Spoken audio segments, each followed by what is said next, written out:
Bonjour, je suis l'oncogénéticienne. Je me fais le relais du groupe génétique et cancer d'Unicancer et en particulier d'un groupe de collègues qui avons travaillé à mettre en place le nouveau panel de gènes dans la recherche de prédisposition héréditaire au cancer du sein et de l'ovaire.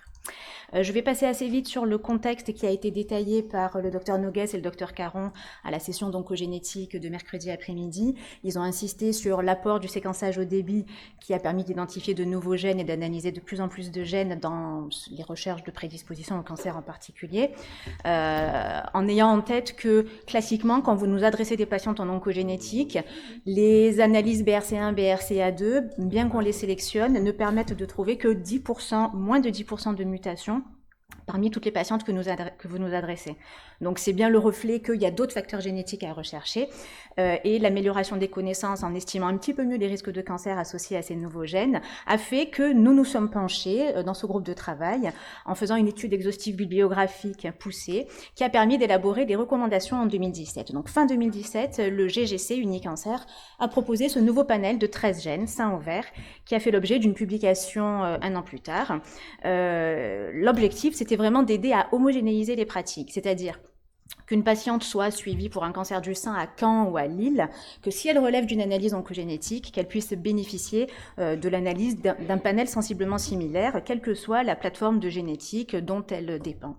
Notre deuxième ambition, c'était de faire en sorte que lorsqu'une patiente se voyait identifier une mutation d'un de ces gènes, que sa prise en charge soit codifiée selon des référentiels qu'on a établis, c'est-à-dire prévention, dépistage. Donc, pour aller droit au but, les 13 gènes qui constituent ce panel. Donc, le but de ma présentation et des 3 diapos qui arrivent, c'est de vous aider à vous familiariser avec tous ces noms de gènes au-delà de BRCA1 et BRCA2. Donc, qu'est-ce qu'on explique à nos patientes? On leur dit, voilà, on va vous proposer de rechercher une prédisposition héréditaire. Admettons que dans le cercle rouge, ce soit tous les gènes qui peuvent majorer le risque de cancer du sein. Dans le cercle bleu, de risque de cancer des ovaires. Une des questions qui est posée par nos patientes quand elles arrivent à la consultation, c'est « Oh on m'a dit que sein et ovaire, ça va ensemble. J'ai eu un cancer du sein, donc je risque un peu plus d'avoir un cancer des ovaires. » Donc non, c'est pas directement ça. Jusqu'à preuve du contraire, en l'état actuel des connaissances, les 2 gènes principaux qui majorent de manière importante à la fois le risque de cancer du sein et le cancer des ovaires, c'est BRCA1 et BRCA2 que vous connaissez depuis longtemps. Et puis, d'autres gènes, donc là si on se focalise sur le cercle rouge, les 4 points noirs, ça représente les 4 autres gènes qui sont dans ce nouveau panel, qui augmentent le risque de cancer du sein, mais pas des ovaires. Donc le gène PALB2, dont vous entendez parler depuis à peu près 2015, jusqu'à preuve du contraire et en l'état des connaissances, augmente le risque de cancer du sein, mais n'augmente pas de manière significative les risques d'autres cancers. Le gène TP53 qui majore de manière importante le risque de cancer du sein, en particulier précoce, et qui est associé à ce que vous connaissez, le syndrome de Li-Fraumeni, qui est assez rare, mais qui majore de manière importante des risques d'autres cancers, en particulier des sarcomes, des tumeurs du système nerveux et d'autres. Le gène CDH1, il code pour la eukadérine, donc il majeure de manière importante le risque de cancer du sein de type lobulaire. Mais surtout, on le connaît dans des agrégations familiales de cancer de l'estomac. Alors pas le petit adénocarcinome, mais des formes de cancer gastrique diffus. Donc ces limites, ces adénocarcinomes à cellules indépendantes qui peuvent avoir un pronostic plutôt réservé. Et enfin, le dernier gène du cercle rouge que je détaille, c'est PTEN, qui est un peu particulier, qui donne un syndrome génétique où le risque de cancer n'est pas forcément au premier plan, mais néanmoins, cette maladie de Coden est associée à ce risque de cancer de thyroïde et de cancer colorectaux.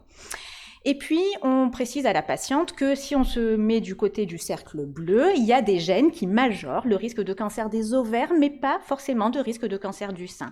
Donc, ce que vous voyez, les RAD51C, RAD51D augmentent le risque de cancer ovarien, mais en l'état actuel des données, alors c'est des données assez récentes, c'est de la bibliographie qui date d'à peu près 2014-2015, donc c'est assez récent, ça va encore s'étoffer. A priori, on n'a pas encore d'éléments pour suspecter qu'ils majorent de manière importante les risques d'autres cancers que les ovaires. Et enfin, en bas à droite, vous avez les gènes du syndrome de Lynch. Alors, leurs petits noms, pour que vous les ayez entendus une fois, MLH1, MSH2, MSH6, PMS2. Le syndrome de Lynch majore les risques de cancer colorectaux, de cancer de l'endomètre et également des ovaires.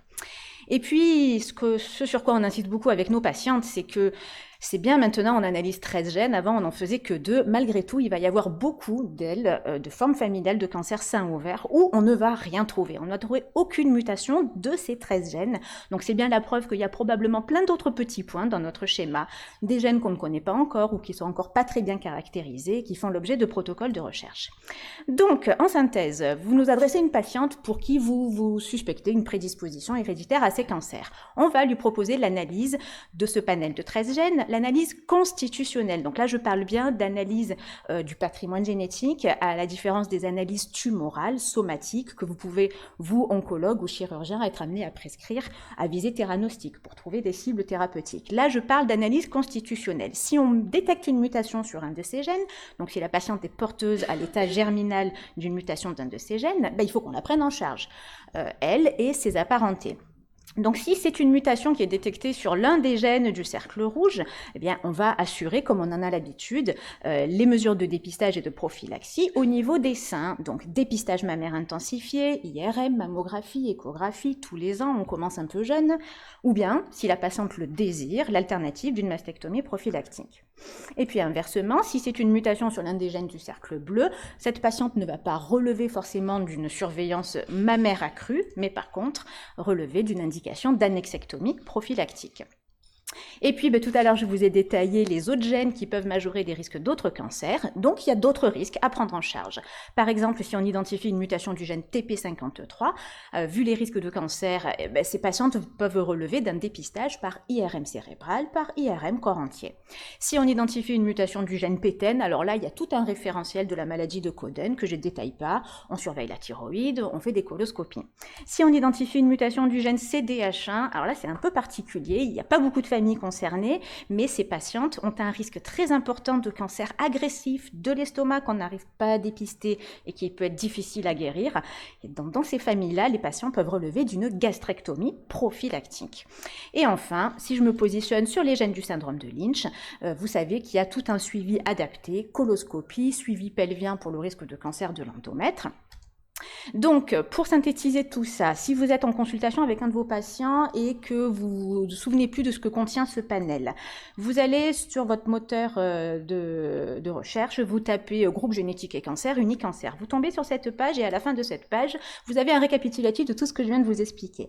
Donc, par exemple, une patiente vient vous voir en vous disant mon oncogénéticien m'a trouvé une mutation du gène RAD51D, vous vous souvenez plus que c'est ce gène, vous venez là, vous cliquez sur le gène et vous avez un PDF qui s'ouvre et qui récapitule la prise en charge, prévention, dépistage, dont relèvent les mutations de ce gène. Et enfin, si vous voulez avoir une vision synthétique, on a fait des tableaux récapitulatifs que vous pouvez trouver sur le site d'Unicancer, que vous pouvez trouver aussi dans notre publication. Par exemple, vous recevez un de mes comptes rendus, ma patiente est porteuse d'une mutation du gène MLH1, vous vous souvenez plus que c'est MLH1, est-ce que vous devez faire des mammos, des IRM? Eh bien, vous venez là et vous voyez que c'est un gène qui ne nécessite pas de surveillance mammaire particulière, mais par contre, derrière, il y a d'autres risques, les ovaires, l'utérus, etc. Voilà, donc je voulais juste vous aider à vous familiariser avec tous ces nouveaux gènes. Merci.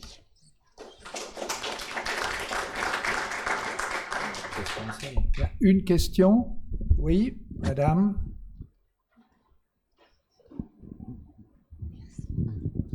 Une question qui est juste une petite précision. Bravo d'avoir présenté tout ça dans un temps aussi court. Peut-être pourrais-tu documenter un tout petit peu la prise en charge des cancers du sein très précoces en lien avec les mutations du gène TP53 et les questions de radiosensibilité? Donc je vais revenir sur ici. Très rapidement, les mutations du gène TP53, il y a un surrisque très important de cancer du sein qui peut être plus précoce que BRCA1 et BRCA2.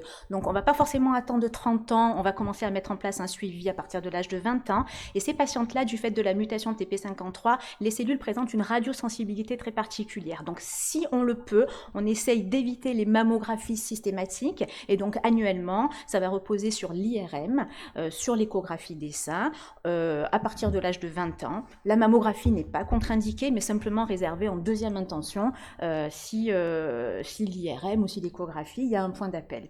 De la même manière, chez ces patientes-là, s'il y a n'importe quel symptôme qui nécessite d'être exploré, un mal à la tête, on a besoin de faire une imagerie cérébrale, dans la mesure du possible, on va essayer d'éviter le scanner et qu'on va plutôt se tourner vers l'IRM, donc des examens non irradiants.